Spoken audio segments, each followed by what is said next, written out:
gente tem uma lesão vascular, a gente tem uma descarga neural, né, onde a gente faz vasoconstrição, né, a gente tem um estímulo para ativação de plaquetas e a gente tem o estímulo do fator tecidual, onde a gente libera os fatores da coagulação.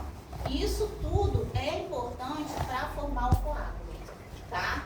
Então, quando você tem uma lesão vascular, você tem a liberação neural, você tem a ativação de plaqueta e a ativação dos fatores de coagulação. E tudo isso, para a presença do coágulo, a gente depende de tudo isso, de todos esses fatores, tá bom?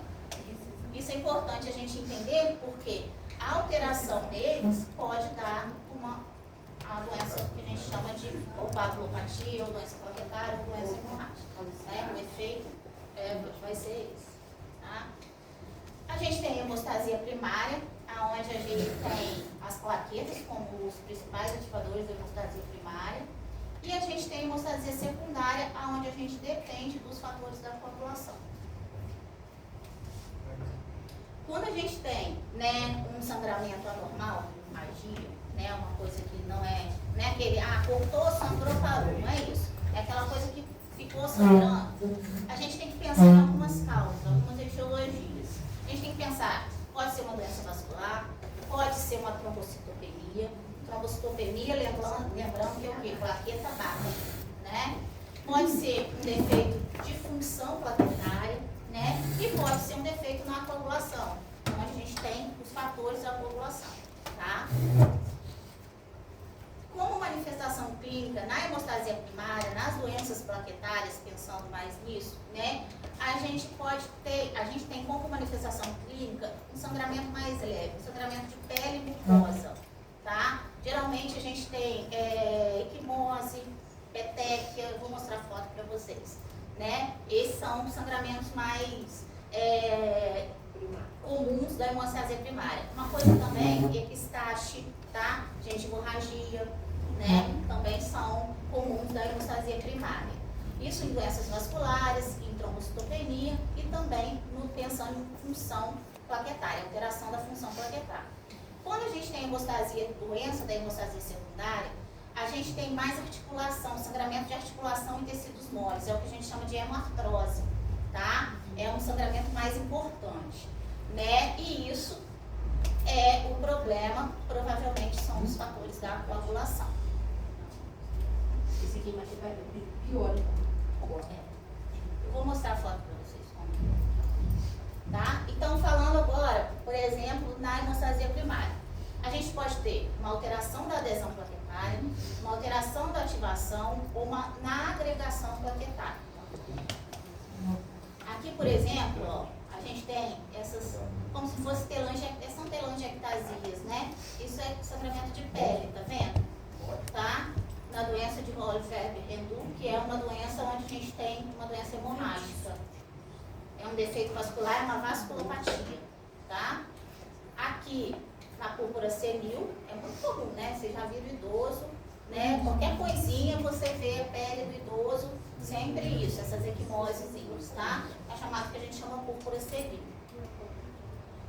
A meningococcemia também leva à vasculopatia, né? Lembrando que a sepse também pode levar à doença vascular. E a gente tem essas alterações, né? Hemorrágicas. Uma coisa que é púrpura de Renox-Online, é uma doença vascular. É muito comum confundir púrpura de Renox-Online com púrpura trombocitopênica, tá? Só que na púrpura de Renox-Online você não tem alteração plaquetária, você tem alteração de vaso, tá? Então, sua plaqueta está no número normal, tá bom? Então, geralmente em membros inferiores que ela vem, ela é uma vasculite e ela pode vir associada à alteração de função renal, tá? A púrpura de Renox-Online. Mas lembrando que na púrpura de Renox-Online, o que você faz, o diagnóstico diferencial é pelo número de plaqueta. O número de plaqueta vai estar normal, tá? Como doença plaquetária, a gente pode ter uma alteração quantitativa ou qualitativa. Quantitativa, o número de plaqueta vai levar a uma plaquetopenia. E defeito de função, né, é uma qualitativa. Né? Como manifestação clínica, a gente já falou, petequias, equimoses, epistaxe. epistaxe, gengivurragia, tá? Ou até um sangramento pós-trauma, né? Então, a doença plaquetária pode levar a um sangramento anormal pós-trauma. Aqui são petequias, né? Por isso a confusão, né? Na hora de falar em trombocitopenia. Aqui são umas equimoses. Lembrando que a meia-vida da plaqueta, gente, de 7 dias somente. É muito rápido a plaqueta. Por isso que quando a gente precisa de doação de plaqueta, transfusão de plaqueta, a gente sempre pede para doador, porque a nossa plaqueta dura muito pouco. Você vai lá doar, a hemácia dura mais tempo. Agora, a plaqueta é muito rápido, né, a meia-vida. Então, a gente está sempre precisando de doador, por isso, principalmente de plaqueta. Por isso que a plaqueta é o que mais a gente necessita. Tá? O valor comum é de 140, 150, 500, 550, tá? Uma variação um pouquinho. São plaquetinhas na lâmina, né? E a quantidade de varia pelo número e qualidade pelo tempo de sangramento, que hoje acho que está muito em desuso, tá? O tempo de sangramento. Como causa, né, de trombocitopenia, vamos colocar aqui várias coisas, né? Eu vou falar de algumas que são mais importantes, que a gente vai falar, né? Então, aonde a gente tem ela pode ser por diminuição na produção, por aumento de consumo ou uma distribuição anormal. Uma diminuição na produção, por exemplo, você pode ser por síndrome congênita, né, onde a gente tem, às vezes, algumas imunodeficiências, algumas síndromes que sua plaqueta produz pouco. A gente tem infiltração de medula por cânceres, né? Então pode levar a uma diminuição na produção. Medicamentos, quimioterapia, radioterapia também pode levar a uma aplasia, o que a gente chama de amaplasia, que é uma deficiência na produção da plaqueta, e algumas infecções também podem levar. Por consumo, a gente tem uma doença imunológica aqui, a PTI, que é a púrpura trombocitopênica imune, vou falar sobre ela. Algumas doenças autoimunes, algumas infecções, dengue, por exemplo, é uma delas, tá? Algumas outras drogas, materno-fetal, doença autoimune por anticorpo, né, adquirido. Púrpura também pós-transfusional, a CIVD, que a gente vai falar, e a púrpura trombocitopênica trombótica. E uma distribuição anormal, o hiperesplenismo. Lembrando que, o que é? O hiperesplenismo, ele leva a quê? A sequestro, né? Então, ele pega a plaqueta também para ele. Por isso, diminui, tá? Púrpura trombocitopênica imune, lembrando das petequinhas, muito igual à púrpura de Renox-Online, tá? O que é a púrpura trombocitopênica imune?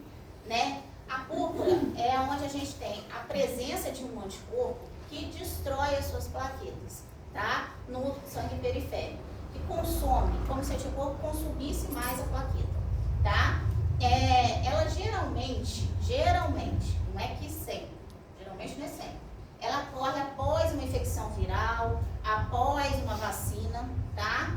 E pode ser também secundárias a lúpus, a hepatite C, a leucemia, lembrando que ela é imune, ela como se fosse uma doença autoimune. Então, doenças autoimunes, elas têm fatores de risco para terem outras doenças autoimunes, né? Então, lembrando disso. Ela pode ser aguda ou crônica, isso depende da evolução do quadro, tá? Acima de 6 meses a gente fala em crônica, antes a gente fala em aguda. Ela pode ser dada tanto na criança quanto no adulto, tá? E como manifestação clínica, a gente tem petequias, equimoses, hemorragia, epistaxe, gengivurragia também. Né? Como se faz o diagnóstico de púrpura? Exclusão, tá? Infelizmente, é um raciocínio que você tem que fazer, e essa doença eu gosto de falar dela porque vocês pegarão ela na emergência. Então, o profissional geral não precisa ser especialista para pegar essa doença na emergência, tá? E você precisa ter um diagnóstico, porque do diagnóstico vai depender o tratamento. E às vezes você precisa ser rápido no tratamento. E então, o que a gente tem? A gente tem, infelizmente, um anticorpo que destrói essas plaquetas, né? Ou consome essas plaquetas. E esse anticorpo é um anticorpo antiplaquetário que a gente chama. Só que ele é muito pouco sensível, a gente praticamente não consegue dosar esse anticorpo, principalmente os SUS, né? E ele demora. E às vezes você precisa ter o diagnóstico rápido. Por quê? emergência para você como? Ele chega com estado geral ótimo, apenas com umas equimoses, ou hematomas, ou uma gengivorragia que surge, e aí ele vai lá, faz um hemograma, a plaqueta dele está lá em 5.000, 9.000, lá embaixo. E você precisa agir, né? Então você tem que fazer um diagnóstico, um raciocínio clínico para fazer o diagnóstico. Raciocínio clínico é com o quê? Diagnóstico diferencial de plaquetopenia, né? Muito comum, o quê? Dengue, né? Dengue está aí. Então vamos fazer o diagnóstico diferencial com dengue, tá? Como que a gente faz o diagnóstico diferencial? Pela clínica do paciente. Geralmente o paciente com dengue, ele é um paciente com febre, E aí, geralmente é um paciente que tem mialgia, né? Ele é um paciente que pode vir do hemograma com uma hemoconcentração, uma leucopenia. Na púrpura, não. Na PTI, o hemograma é série vermelha normal, série branca normal, só a plaqueta que está alterada, tá? Mas isso também, bom senso, né? Plaqueta está alterada. Se o paciente estiver sangrando, ele pode ter uma anemiazinha. Então, temos que ter esse raciocínio. Mas, no exame físico, é aquele paciente que só tem equimose ou hematoma. Ele não tem esplenomegalia, ele não tem adenomegalia, tá? Então, é um paciente que está em ótimo estado geral que chega assim com essa clínica. Outro diagnóstico diferente, e aí com dengue a gente tem hoje teste rápido que a gente consegue fazer. Outro diagnóstico diferencial são mononucleoses, são infecções que também podem levar a plaquetopenia, né? Mas geralmente é um paciente que tem febre, que tem esplenomegalia, que tem adenomegalia, tá? Faringite. Outro diagnóstico diferencial, leucemia. Leucemia também dá plaquetopenia. Mas o paciente que chega com leucemia, ele tem febre, ele tem dor óssea, ele tem sangramento, mais importante, e ele tem esplenomegalia, ele tem hepatomegalia. E no hemograma dele a gente tem alteração de outras séries, tá? Sepse, outro diagnóstico diferencial, mas é um paciente totalmente diferente. É um paciente que está toxêmico, ou um paciente que tem uma clínica de uma infecção importante. No hemograma a gente pode ter, lembrando que, a gente falou sobre isso no hemograma, a gente pode ter uma leucocitose com desvio para a esquerda, né? Coisa que na púrpura a gente não tem. Então, só aí a gente já falou de N diagnósticos diferenciais de PTI, que é aquele raciocínio que a gente tem que ter, tá? Aqui, ó, trombocitopenia isolada, né? Então, é só plaquetopenia que a gente tem. A gente pode fazer um aspirado de medula. Poxa, eu estou muito na dúvida se é uma leucemia ou não. Eu vou aspirar a medula para ver. E aí você pode ver o megacariócito, que é o precursor de plaqueta, até aumentado, porque é uma tentativa compensatória da medula nesse consumo. Ou pode estar normal também, tá? Mas na leucemia, por exemplo, está diminuído o megacariócito. Enfim, e o tratamento? Corticoide, ou imunoglobulina, ou outras drogas imunossupressoras. Por quê? Na tentativa de bloquear a ação desse anticorpo, tá? Corticoide, ó, muito usado, né? Para tudo quanto é tipo de doença. Mas a gente tem que ter muito cuidado com o corticoide. Porque se a gente não tiver certeza que esse paciente não é uma leucemia, a gente mascara o diagnóstico da leucemia. Porque corticoide é tratamento de leucemia. Então, esse paciente a gente precisa ter certeza que ele não é uma leucemia, tá? A esplenectomia, né, geralmente a gente, muitas das vezes, falando de tratamento, esses pacientes, eles têm uma resposta espontânea, uma resolução espontânea, tá? Então, se o paciente não está sangrando, se ele tem acima de 10.000 plaquetas e não tem sangramento, ele está estável clinicamente, você pode observar esse paciente. Eu sei que dá medo, mas você pode observar esse paciente. E aí, sim, a gente indica o tratamento quando tem abaixo de 10.000 plaquetas, independente de sangramento ou não, ou abaixo de 20.000 plaquetas com sangramento ativo, tá? E o tratamento ou é corticoide oral ou imunoglobulina, são as primeiras linhas de tratamento, são eles, tá? Lembrando que ou é um ou é outro.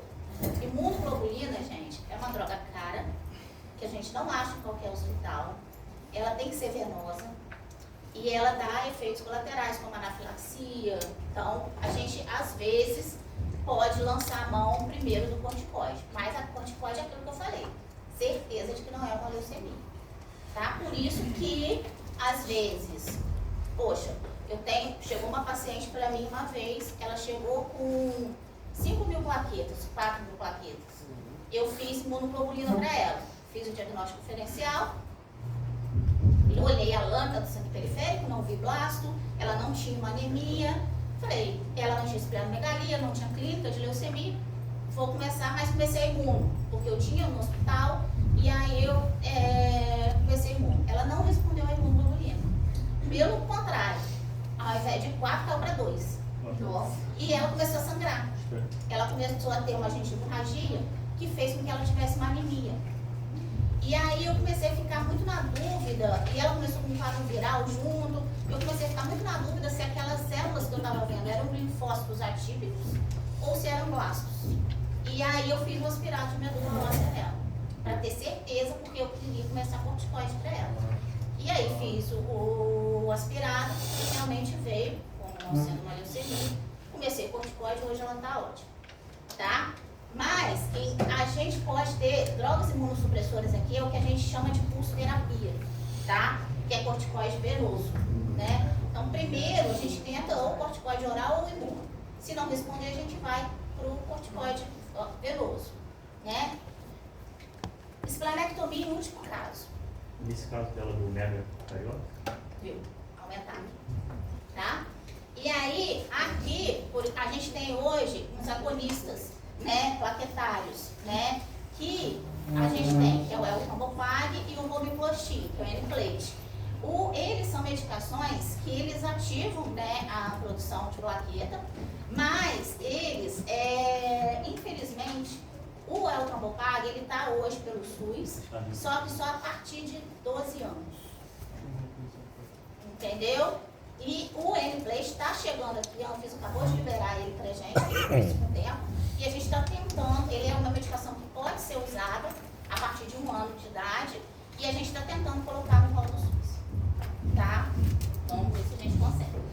Esplenectomia em último caso, né? Antigamente até se fazia muito esplenectomia, mas hoje a gente vê que não é muito, o mecanismo não vai adiantar, a gente não vai conseguir bloquear a ação desse anticorpo, né? Então acaba que ele fica mais para o último caso. A fisioterapia pode depois que tiver 12 anos. Na verdade a gente até faz com menos, mas pela bula só a partir de 12. É pela bula ou a pessoa Não, mas nível do SUS tudo bem. Ah, Os dois. Bom? Os dois. Tá? Então a gente não consegue Toma liberação um do lance meu lá. SUS. Alguma dúvida, gente? Não? É, a Posso ação ir? dele, tipo, eu vi. Então a ação dele seria bloqueada. Não, ele é um agonista plaquetário. É agonista, assim. Tá? Ele é podemos passar? Sim. Agora a gente vai passar para a púrpura trombocitopênica trombótica. O que é isso? É onde a gente tem, são trombos, né, que são ricos em, aí eles começam a formação de trombo e começa a agregar, a consumir plaqueta e fator de von Willebrand, que é um fator da coagulação, tá? Ele está muito associado à deficiência de Adams 13, geralmente na cinta, tá? E que é uma enzima que degrada o fator de von Willebrand, tá?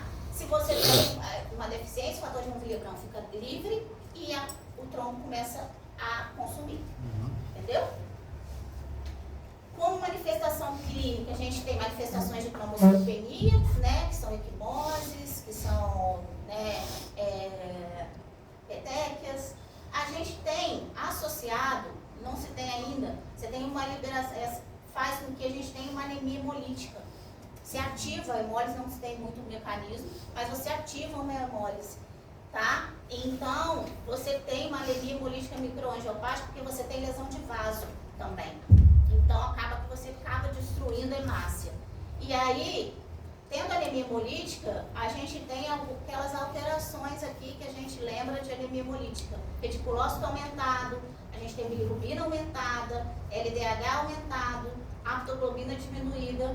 E na lâmina a gente vê a presença de alguns esquizócitos, que são pedacinhos de hemácia, tá? Febre é outro sintoma. E ele também faz lesão neurológica e lesão renal. Tá? É uma doença ruim, uma doença muito ruim, né? Infelizmente, né? Hoje a gente tem algumas medicações aí, mas a gente está tentando liberar ainda pelo SUS também, não tem conseguido. E como tratamento a gente pode fazer a plasmaférese, né? Que é a troca. E como tratamento a gente também tem corticoide, AS por conta de trombo e droga imunossupressora e suporte. Por exemplo, está muito anêmico, você vai transfundir, né? Então, infelizmente, é uma doença bem complicada, tá? Aqui é o que a gente tem na púrpura trombocitopênica, são os esquizócitos, né, que a gente vê, tá? Púrpura trombocitopênica trombótica, ela é diferente da PTI, ela tem lembrando que é diferente pela clínica e pelo laboratório. Laboratório a gente tem trombocitopenia, o que tem na PTI, mas a gente tem anemia hemolítica. Na PTI a gente não tem hemólise, tá? Não tem anemia. E a gente tem a clínica, que na PTI a gente tem mais equimose, é um estado geral ótimo, é um paciente bem clinicamente, mas na PTT a gente tem alteração neurológica, a gente tem insuficiência renal, tá? Então é uma doença bem mais grave. Aqui, gente, eu vou passar um pouquinho, tá? Porque isso aqui não quero que vocês fiquem, mas é só para vocês, já ouvi falar, né? Trombosteria de plasma, né? Onde a gente tem uma deficiência de uma proteína que ativa a plaqueta também, né? Ela é de manifestação geralmente na infância, e aí essas plaquetas também, elas não agregam, tá? Por isso que tem uma facilidade para hemorragia. A síndrome de Bernard-Soulier, que é uma deficiência na GP1B, que é o receptor do fator de von Willebrand. Então, com isso, se você tem uma deficiência, o fator de von Willebrand não atua, tá? E com isso também faz com que você tenha a presença de plaquetopelia, plaquetas gigantes, tá? Doenças plaquetárias adquiridas, a gente tem por droga, por exemplo, o AS, né? Qual a função do AS, né? Ele inibe, né? Ele diminui o tromboxano e que atua na agregação plaquetária, então, consequentemente, ele diminui a agregação plaquetária. Por isso que a gente, às vezes, em pacientes que têm trombose, a gente faz AS por conta disso, tá? O clopidogrel, o dipiridamol, ele inibe o ADP, né, que é um coadjuvante também anticoagulante, tá? A gente tem outras drogas aqui, né, que são inibidores daquela enzima que a gente falou lá, então também atuam na plaquetopenia e é uma coisa desconhecida, mas a gente vê. O paciente com uremia, ele tem uma alteração funcional de plaqueta, a gente não se sabe ainda o motivo. Por que isso? Mas a gente vê às vezes alguma associação. E aí a transfusão de plaqueta. Quando que a gente indica uma transfusão de plaqueta? Por exemplo, né? A gente tem, no caso de uma falência medular, a gente tem menor que 10 mil, sem fator de risco nenhum, sem sangramento, menor que 10 mil, a gente indica uma transfusão. Isso falência medular. Não falei em PTI. Depois eu vou falar o caso da PTI. Seria tipo... leucemia, aplasia, entendeu? Por droga, tá? Induzida por droga. Então é isso. Menor que 20 mil com fatores de eventos hemorrágicos presentes. Então, a gente transfunde. Menor que 50 mil num sangramento ativo mais importante, tá? Então, paciente que está lá com 30 mil plaquetas, mas sem clínica nenhuma, esquece. Observar. Doenças de consumo, por exemplo, como PTI, PTT, a dengue, a gente não transfunde plaqueta. Por quê? Porque não vai adiantar. Você tem ali um anticorpo que está consumindo. Você tem que tentar inativar esse anticorpo. Se você der plaqueta, não vai adiantar nada. A gente só dá plaqueta nesses pacientes quando você tem risco de morte, né? Risco de vida ali para o paciente. O paciente chegou chocado no seu plantão de emergência, tem um diagnóstico já de púrpura, Poxa, mas não tem jeito. Eu não vai dar tempo de eu começar corticoide, fazer imunoglobulina para fazer o tampão. Então você faz a transfusão imediata para fazer o tampão plaquetário, mas depois, associado, você tem que usar alguma coisa. Né? Uma daquelas medicações, ou imuno ou corticoide. Tá? Então, assim, a gente tem que lembrar disso. Dengue, gente, é um mecanismo muito parecido com doença autoimune. Tá? Por isso que na dengue, o paciente chega às vezes lá com plaquetoperia e você não transfunde. Ele tem um mecanismo, o vírus faz uma ativação de um anticorpo que agrega a plaqueta. Abaixo de 10 mil teria, né, professor? Não. Também Aí é tá? diferente, tá? Na dengue sim, mas na PTI não. Na dengue abaixo de 10 mil? Não, se não tiver sangramento ativo na PTI, você não transfunde abaixo de 10 mil. Tá? Eu faço corticoide interno, ou faço corticoide venoso, ou faço corticoide oral, ou faço imunoglobulina. Já fiz isso. Eu só faço transfusão na dengue em caso de choque, de hemorragia. Tá? Agora, isso, né, por exemplo, CVD a gente vai falar, a PTT também a gente tem que ter muito cuidado na hora de transfundir, né? E como que a gente faz essa transfusão? Como que a gente faz esse cálculo? É 1 unidade de plaqueta para cada 8 a 10 quilos. O paciente com 30 quilos, ele vai fazer 3 unidades de plaqueta, né? Então, assim que a gente faz. E a plaqueta, depois na transfusão, vocês vão ver. A gente corre com 30 minutinhos, tá? Ela é rápida, né? Então, é uma infusão de 30 minutos que a gente faz. E é esse cálculo aqui que a gente faz para a transfusão de plaqueta. Aqui na PTI, se tiver com a plaqueta maior que 10 mil, estável, sem sangramento, não só observar. Se tiver menor que 10 mil, sem sangue, eu trato, mas não transfundo. Ah, tá. Então, se tiver, o tratamento vai ser usando corticoide, imunoglobulina. Se tiver menor que 20 mil, com sangue vai estar. Isso aí, gente? Foi? Quer que eu repita isso? Quer? Então, na PTI, se a gente tem menos que 20 mil plaquetas com sangramento, qualquer sinal de sangramento ativo, uma epistaxezinha, mesmo que seja leve, teve aquele sinal de sangramento, a gente vai fazer o tratamento para PTI, que é o quê? Ou imunoglobulina, ou corticoide, tá? E não transfunde. Agora, se tiver abaixo de 10 mil, independente de ter sangramento ou não, a gente vai iniciar o tratamento. Mas que não é com transfusão, que é esse, corticoide ou imunoglobulina.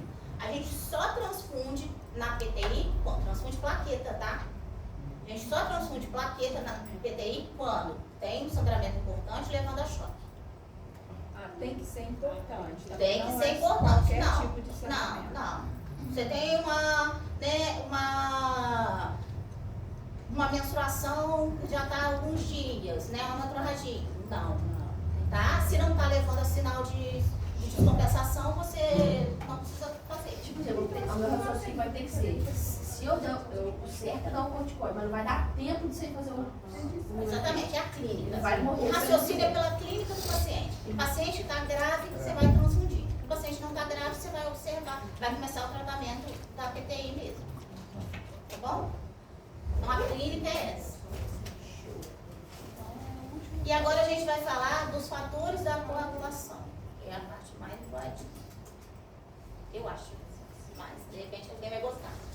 A gente precisa de ativação dos fatores da coagulação para formar fibrina, formar o coágulo. Vocês já viram fatores de cascata da coagulação, né? Há algum dia. E aí, a gente tem, né, os fatores da coagulação, de 1 a 13, eles são sintetizados hepáticos, né, na via hepática, eles são dependentes de vitamina K, né, como dependente de vitamina K, a gente tem fator 2, gente, não é decoreba. 7, 9, 10. E a gente tem na cascata a via comum, a via intrínseca e a via extrínseca. Tá? Sabe o fator 10, né? Não. Nem quero falar em cascata, tá? Não quero. Eu só quero que vocês lembrem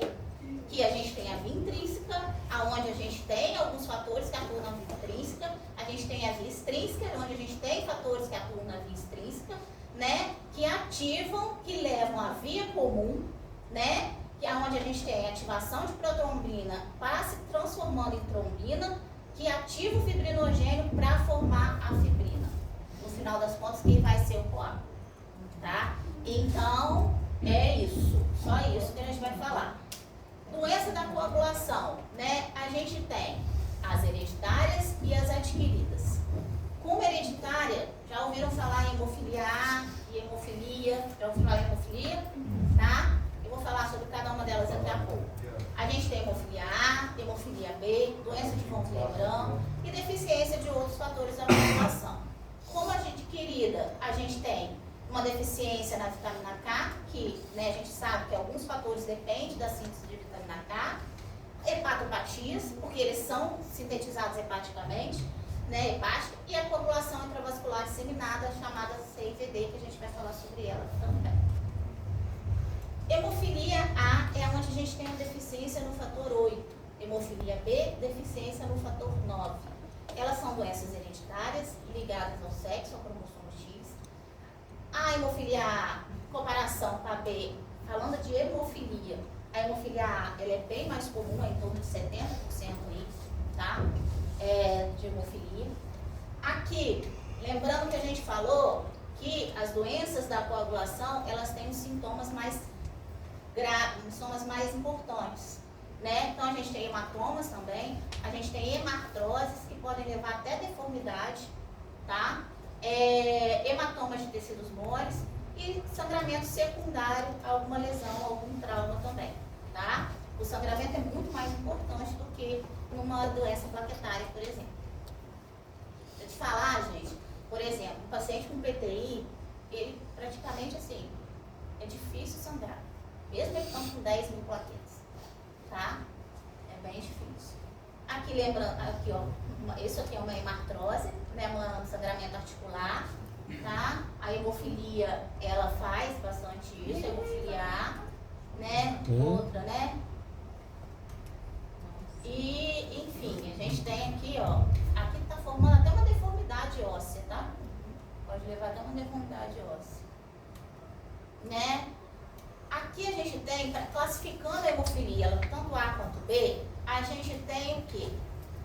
A manifestação clínica, ela é proporcional à quantidade de fator que o paciente tem.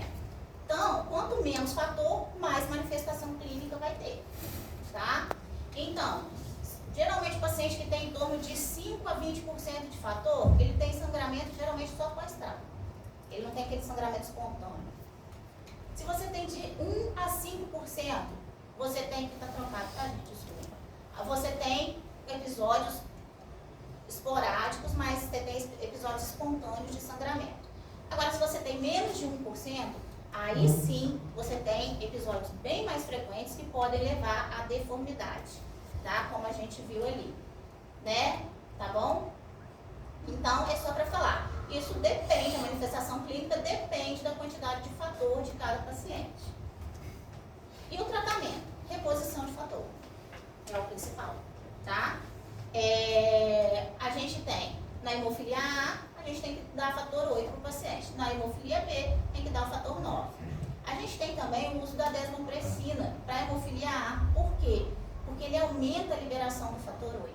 Tá? A desmopressina, ela aumenta a liberação do fator 8 pela plaqueta, né? E aí, então, você tem pode fazer associado. Mas isso na A. Se for a B, não vai adiantar nada. Porque ela libera 8, não libera 9. Doença de von Willebrand. Doença de von Willebrand é onde a gente tem o fator de von Willebrand baixo, tá? E lembrando que a doença de von Willebrand, ela tem uma deficiência na adesão da plaqueta e ela também carrega o fator 8. O von Willebrand, ele carrega o fator 8. Então, se você tem doença de von Willebrand, se você tem deficiência no fator de von Willebrand, automaticamente o seu fator 8 não vai estar funcionante. Então, você também vai ter por isso, hein? Ah, não estou pensando em modificar só. Não, tem nada a ver com hemólise. Estou falando aqui de agregação plaquetária de formação de coágulo, tá? Não tem nada a ver com anemia, tá, gente? Hemólise é anemia. Então, Hemofilia, tá falando. você falou hemofilia, desculpa. Então, assim, pode, né, às vezes, dependendo dos níveis de fator de von Willebrand, ele pode levar a sintomas como da hemofilia A. Sim. Né? Ela é a doença hemorrágica mais comum, tá?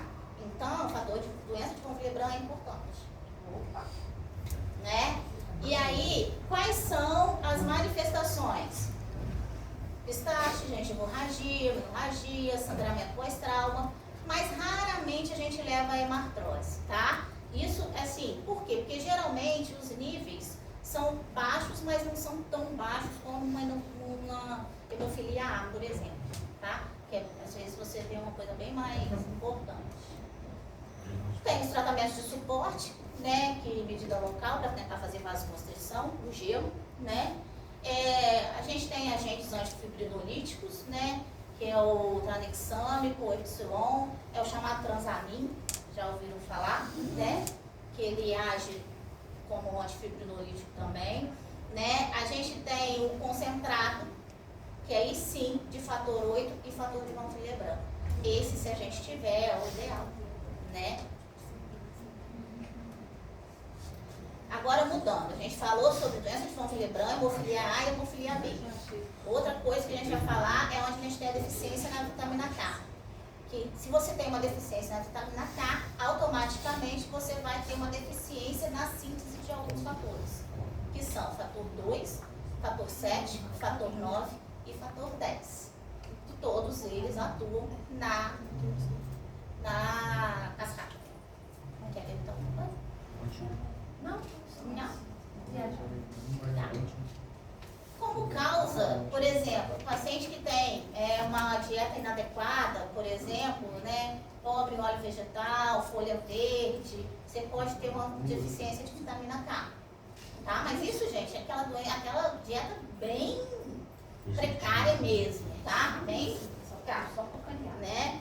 Agora, isso aqui já é diferente, né? Por exemplo, uma doença, uma obstrução biliar, uma doença celíaca, isso diminui a absorção. Então, você pode ter, sim, uma vitamina K diminuída. E outra a droga, né, que o varfarin, que é o anticoagulante, ele pode inibir também e pode diminuir a formação a produção da vitamina K. Tá? Como tratamento, até tanto é que a gente é anticoagulante. E aí, como tratamento, a gente faz, se o sangramento é leve, por exemplo. Alguma pergunta, gente? Alguma dúvida? Professor, não, depois no final, porque deixa eu consolidar aqui. Pode falar. Vou pensar. Às vezes não, quer não? Não, É só depois. conversar. Vamos supor, por exemplo, um paciente que está com um choque hipovolêmico por um acidente automobilístico. Eu posso fazer qualquer uma das duas, ou vitamina K ou transamin? Na verdade, a primeira coisa que você vai ver se o paciente ele vai chegar com alguém. Se ele chegar com alguém, você sabe, se ele não tem doença de base, a primeira coisa que você vai fazer dele é os hemocomponentes, transfusão de hemocomponentes. Maciça. Plasma, plaqueta, hemácia, entendeu? Você vai fazer concentrado de plasma ou de plaqueta, ou não, às vezes. Se ele está em choque, você pode fazer os três, entendeu? Então, a primeira coisa é isso, né? Por quê? Porque lembrando que o plasma, ele tem presença de vitamina K e ele tem fator da coagulação dentro dele. Tá bom? Então, em alguns casos, você pode ter a concentração, transfusão de plasma, né? Mas esse paciente, se ele não tem doença de base, por exemplo, você vai de cara, vai fazer isso e vai aguardar, tá? Para ver se ele vai responder. Ele vai fazendo, né? Agora, se ele tem uma PTI, você vai fazer isso aí, o concentrado. Mas paralelo, você tem que fazer o tratamento para PTI, se a plaqueta dele estiver baixa. Tá bom? Tá? Mas para tirar do choque, você tem que tentar. Responde sua pergunta. Então, se o paciente tem um sangramento com risco, né, a gente faz um plasmafresco. Né? Se ele precisa de uma cirurgia, é o que a gente chama de reserva também, pode fazer, tá?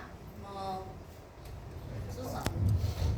Agora, como diminuição na produção, mas também, né, continuando a falar de diminuição da produção, a gente tem algumas doenças congênitas, né, algumas síndromes que podem levar, né, à diminuição da produção. E a gente tem a insuficiência hepática, gente, né, que é muito frequente, né? Então, quando a gente tem, por exemplo, eu tenho uma parente minha, uma menininha de 10 anos, que uma evolução pode evoluir com insuficiência hepática. Eu falo desse caso porque foi um caso que para mim foi muito assustador. Uma pós-mononucleose, e ela evoluiu com alteração de função hepática. Hoje ela está com 1.400 de TGP, né? Ela está com 1.000 de TGO, 900 de gama-GT. Então, totalmente, ela pode evoluir com uma insuficiência hepática. Por quê? Por uma infecção viral. Né? Então, absurdo. Frequente. É frequente. Né? Então, você pode ver. É uma coisa que pode.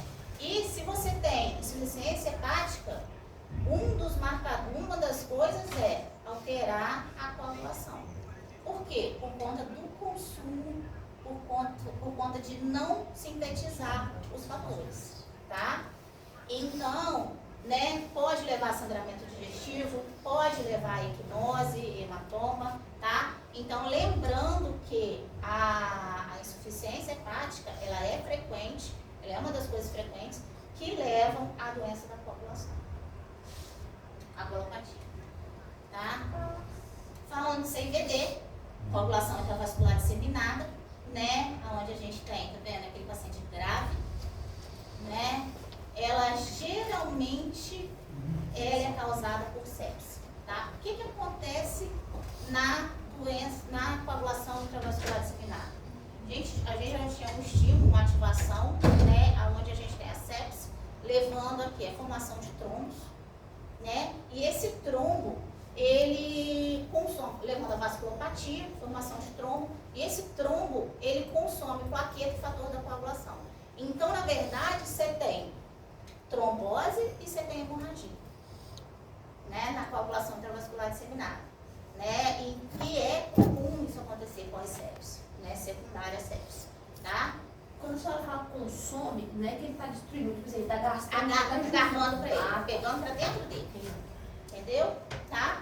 Então, essa é a fisiopatologia da... Você tem a ativação de plaqueta, né? Porque você tem como se fosse ali o... Mas você leva a formação também desses coágulos, tá? Pela sepse, por essa vasculopatia, você está tentando ativar a produção de plaqueta e ativar a produção de coágulo. Só que com isso você forma trombo.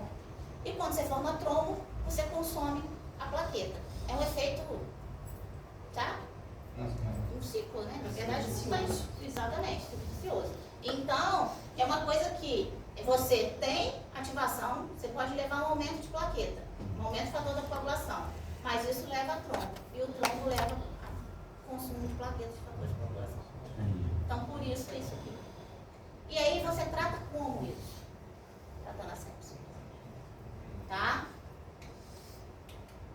Né? A gente tem outras causas que são menos comuns, né? Que são a leucemia, a descolamento de placenta, né? O eclâmpsia, né? O politraumatizado, o grande queimado já é um pouco mais, né? Circulação extracorpórea, né? Acidentes ofídicos, né? Todos esses podem ser causas de coagulação intravascular disseminada. E o tratamento? Tratar a doença de base, que está levando a essa CIVD. Lembrando que CIVD é uma doença secundária, né? Então, não adianta você ficar dando, vou dar plasma, vou dar plaqueta, vou dar fator de coagulação, mas se você não tratar a doença de base, a causa base, né? Que é a sepse, ou o grande queimado, né? Ou a leucemia, enfim, tá? Exatamente. Né? Medicações, né? Que, por exemplo, drogas que podem levar também a doença, né? Uma hemostasia, né? um sangramento anormal, uso de anticoagulante, né? Que a gente está falando aqui de vários aqui que a gente tem, só estou citando o exemplo deles, só para vocês lembrarem. A gente tem o Varfarin, que é o Marevan, né? Ele bloqueia síntese, ele é dependente de vitamina K, então, como a gente já falou, né? Ele é um anticoagulante. A gente tem anticoagulantes mais novos, que atuam na ativação inibem a trombina, inibem o fator 10A, que é o Pradaxa e o Xarelto, não sei se você já ouviu falar, o Eliquis, né? Então, todos eles podem levar uma doença, uma coagulopatia, né? Porque eles atuam como anticoagulante. Né? E os venosos, a gente tem a heparina de baixo peso molecular, né? Que também inibe a trombina e o fator 10A. E como que se faz o diagnóstico disso? Vamos lá. A gente tem que avaliar o tempo de sangramento, a coagulação do sangue. Como que a gente avalia isso? Hoje, eu vou falar para vocês, isso aqui está muito em desuso, a gente usa os que estão em vermelho. Contagem de plaqueta, né? A gente vai ter que ver. O tempo de tromboplastina parcial ativada, que é o TAP, e o PTT, tempo de protrombina. Eu vou falar sobre isso daqui a pouquinho, tá? Lembrando que, né, voltando aqui só a cascata, lembrando que o tempo de tromboplastina, ele ativa o quê? O fator 8, que vai ativar o fator 10 e ao 10A. Então, ele ativa o fator 8, que vai ativar o fator 10 e o fator 10A, tá? Então, o tempo de tromboplastina, ele avalia isso aqui, tá? Se tem alguma alteração nessa cascata aqui, tá? Se você tem um tempo de tromboplastina alargado, você tem uma diminuição da coagulação. Você demora para fazer essa ativação, automaticamente você demora para formar fibrina, tá? E se tem menor, tem mais risco de trombo. Pode Assim, ser. pensando Pode ser. grosseiramente. Sim. O raciocínio seria esse. Tá? De novo, ele também falou do cascata. Ó, por exemplo, a tromboplastina, ela ativa o fator A8, que automaticamente atua na ativação da transformação do 10 em 10A. Tá? Se você tem o tempo de tromboplastina alargado, aumentado, isso quer dizer o quê? Que você vai demorar para fazer essa ativação. E automaticamente você vai demorar para fazer a formação do fibrina. Entendeu? Tá? O normal é em torno de 25 a 35 segundos, né?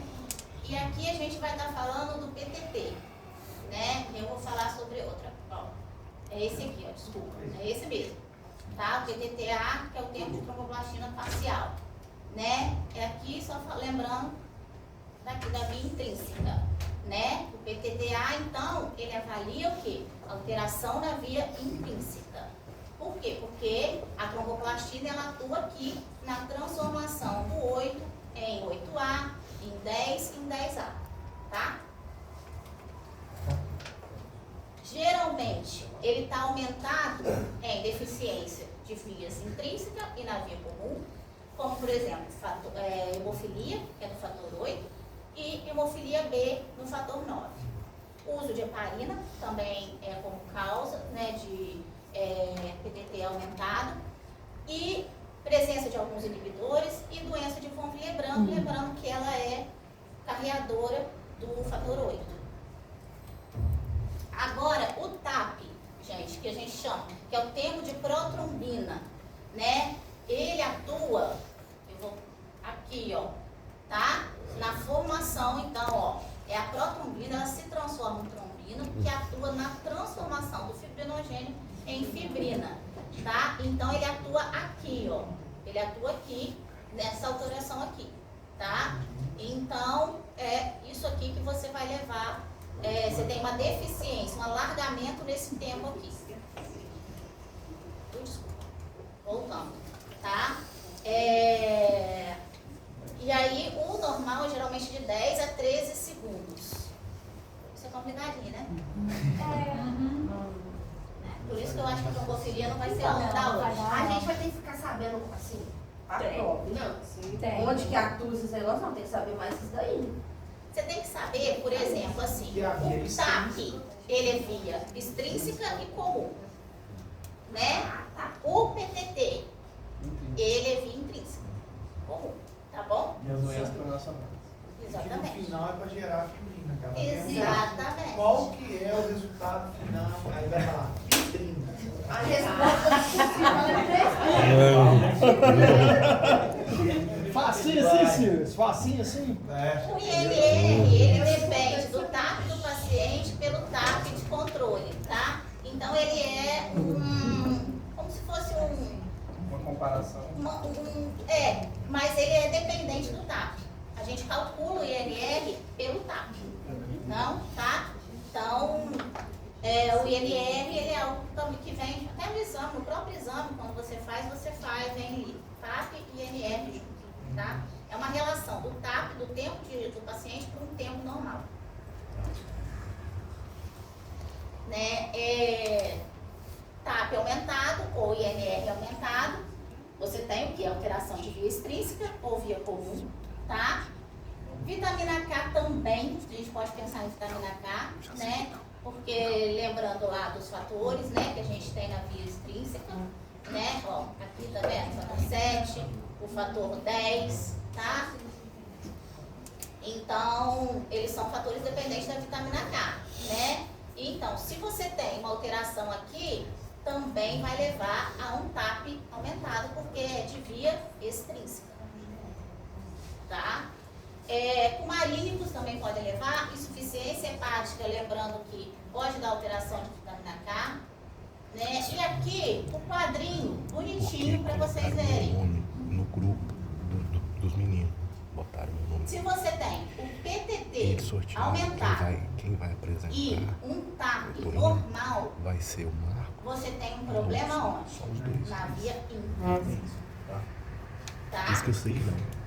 Se você tem um TAP aumentado e um Então, PTT normal, você tem um problema na via Porque de qualquer forma, eu extrínseca. vou apresentar os dois. Eu vou apresentar. Se você tem os Eu vou dois apresentar- alterados, você pode ter um problema na via Então, intrínseca, na via extrínseca, eu vou mas apresentar. você tem um problema na via comum. Tá levando a um problema na via comum. Porque a via comum, ela depende tanto do Deixa TAP quieto. quanto do Qualquer PTT. coisa lá. Se você tem os dois alterados, você vai ter problema na via comum. Foi? Agora, se você tem TAP e PTT normal, Aí, tem que ficar para casa pensar. aí, isso aqui, ó. Infelizmente, isso aqui, ele pode ser sazonal. E ele pode ter um valor até baixo, mas que leva a população, mas que não, ele pode ser sazonal. Então, hoje, ele pode estar com TAP e PTT normais, mas pode ser causa de sangramento posterior. Entendeu? Então, lembrando que quando você dosa o TAP e PTT, o paciente chega ali com clínica de sangramento. Você já viu que o plaqueta está normal e o TAP e o PTT estão normais, você tem que pensar em vamos lembrar. Você tem que descartar vamos lembrar. Então você tem que dosar fator 8 e fator de vamos lembrar. Tá? Então, o paciente chegou sangrando, com queixa de sangramento. Como que a gente faz esse rastreio? Primeiro a gente vai ver plaqueta, hemograma com plaqueta. E agora, passando para distúrbio de coagulação. A gente não precisa ficar pedindo fator 8, fator 10, fator 9, fator 7. Primeiro a gente vai para onde? Nos exames mais fáceis, que são TAP e PTT. Né? Se veio TAP alterado, a gente tem que pensar em problema onde? Na via extrínseca. Se veio PTT alterado, problema na via intrínseca. Se vieram os dois alterados, a gente tem que pensar em problema da via comum. Tá? Agora, se não veio nada alterado, a gente tem que ir pesquisar a doença de mãovilha branca. Tá bom? Aí dosa o 8 e vai usar o 8 E o mãovilha Deu branca. uma fala para vocês. Vou segurar a mão de Deus. Foi, gente? Aí vai usar o fator 8? Se você Bora, bom, Pode dosar, pô. e no caso de... suspeitar. Pode. Aham. Você dosa, porque se você tiver, por exemplo, você dosa o fator de von Willebrand também. Mas a gente sabe que o fator de von Willebrand é carreador do 8. Então, na doença de von Willebrand, você tem o fator 8 diminuído também. Qualquer laboratório Dose. O problema é você conseguir isso às vezes pelo SUS. Mas consegue, mas às vezes consegue. Respiração. Consegue sim. Consegue, né? Tem uns que conseguem, mas hoje, por exemplo, a gente está conseguindo, a gente viu hoje no ambulatório, hoje nem tinha CSPD está fazendo. Faz um teste do pezinho, mas o laboratório aqui de Bom Jesus não faz. Fala que é aqui que não faz. Mas isso é incorreto, tem que fazer. Entendeu?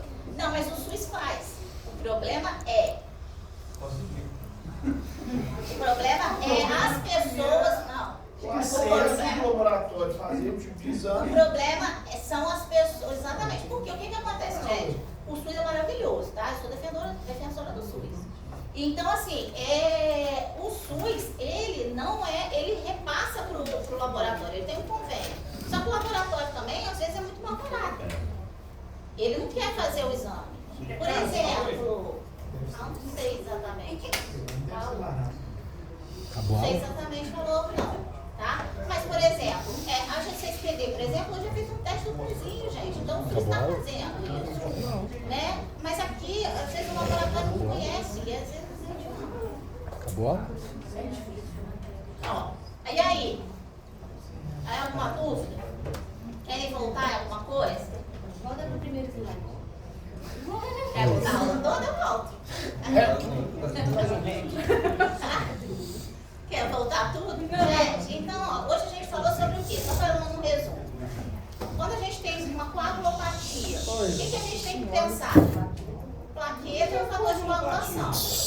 Né? A gente vai lá, tem uma trombocitopenia, poxa, a gente tem que pensar em doenças que levam a trombocitopenia, que a gente falou aqui várias, e pensando também PTI, PTT, né? Que são doenças, sepse, né? Tudo isso. Mas o paciente está bem clinicamente. Poxa, não tem nada para doença nenhuma de leucemia, não tem nada para infecção. A gente tem que pensar numa PTI. Que é o comportamento imune. Agora, aquele paciente que vem acompanhado de anemia, hemolítica, microangiopatia, com lesão do sistema nervoso, insuficiência renal, PTT. Poxa, ele tem plaquetopenia, ele tem a hemólise, ele tem lesão renal, ele tem lesão cerebral. Poxa, temos que lembrar da PTT. Tá? Agora, o paciente que chegou pós-quadro de sepse, com sangrando, choque, temos que pensar em quê? Coagulação intravascular disseminada, exatamente. Né? Aonde a gente vai ter, pode ter plaquetopenia? Pode. A gente pode ter também alteração do fator de coagulação. Então, como a gente tem alteração do fator de coagulação, o nosso TAP e PTT podem estar alterados. Né? Lembrando disso, a CIVD pode ter isso, tá? E aí, por exemplo, agora falando que, poxa, plaqueta normal, o paciente está ali, teve um sangramento e faz aqueles sangramentos recorrentes. Temos que pensar em fator de coagulação, deficiência de fator de coagulação. Hemofilia, né? Fator 8, fator 9, hemofilia B, tá? Então, assim, a gente tem que pensar nisso. Pesquisar fator. Primeira coisa é isso aqui, né? Tem alteração de TAP-PTT, aí vai direcionar a gente para alguma coisa. Tá? Não tem alteração de TAP-PTT. Qual é a doença hemorrágica mais comum? Doença de von Willebrand. Né? Então, lembrando que a doença hemorrágica mais comum é a doença de von Willebrand, que pode dar TAP-PTT normais. Então, você faz diagnóstico como? Dosando o fator 8 e 2 de von Willebrand. E outra coisa que também leva a gente à coagulopatia é insuficiência hepática. Né? Lembrando que os fatores da coagulação, eles sintetizam no fígado, eles são metabolizados no fígado. Então, se você tem uma insuficiência hepática, você pode ter uma alteração desses fatores. E, consequentemente, ter um sangramento, uma hemorragia, uma coagulopatia. Bom? Sem trombofilia? Se quiser começar o direcionamento. Não, direcionamento, gente. Mas aí direcionamento, vocês não querem trombofilia e querem direcionamento? Não vai dar. Não dá tempo. Segunda-feira vai dar onde quer. Não dá tempo de fazer Não tem cabeça para fazer trombofilia. Não A tem. gente vai fazer O direcionamento é segunda, não foi, professor, que você marcou? em segunda. Segunda, direcionamento, segunda-feira. Ficou definido. Olha. Faz um A gente não vai direcionamento bem direcionado. A gente precisa. Mas o Marcelo tá marcado Não, já fiz segunda-feira. uma revisão aqui hoje, gente. Não, fiz uma revisão da aula de hoje. Sim. Vocês querem fazer agora a revisão de anemia? Não. Agora de ver? Não, professor, segunda-feira à noite nosso encontro, hein? Segunda-feira à noite. Segunda-feira à noite.